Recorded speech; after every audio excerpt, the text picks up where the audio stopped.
Quand je suis attentivement l'enseignement du Rav Yoel Ben Harosh, il nous parle du 7 et du 8, effectivement, le 8 qui sera un dépassement du 7, etc. Il n'explique pas pourquoi le 7 est si important.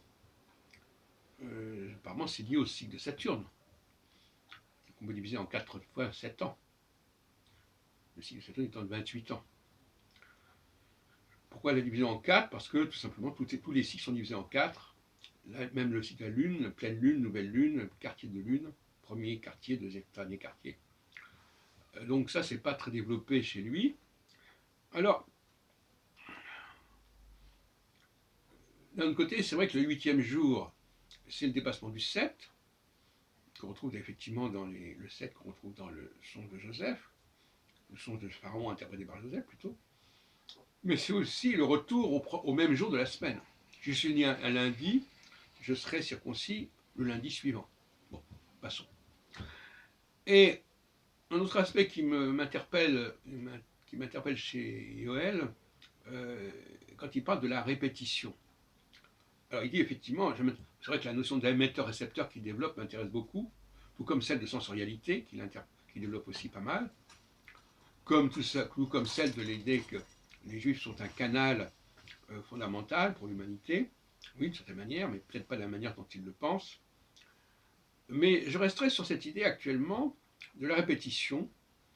Oui, quand vous recevez, vous devez transmettre. Et moi, je suis assez sceptique sur la notion de transmission, qui est une notion féminine. Voilà, une machine aussi, ça transmet. La transmission, ça n'est ni la mission ni la réception. Et ça, il semble que Yoel Ben Harosh oublie ça. C'est un cas très particulier. Le messager aussi n'est ni l'émetteur ni le récepteur. J'en parlais à propos d'Abraham. On ne sait pas très bien ce qu'il est. Il est le messager vers qui? Vers un avenir, vers un peuple qui va venir. C'est pas très sérieux. Alors que Moïse, lui, il est le messager vers un peuple qui a bien une histoire déjà.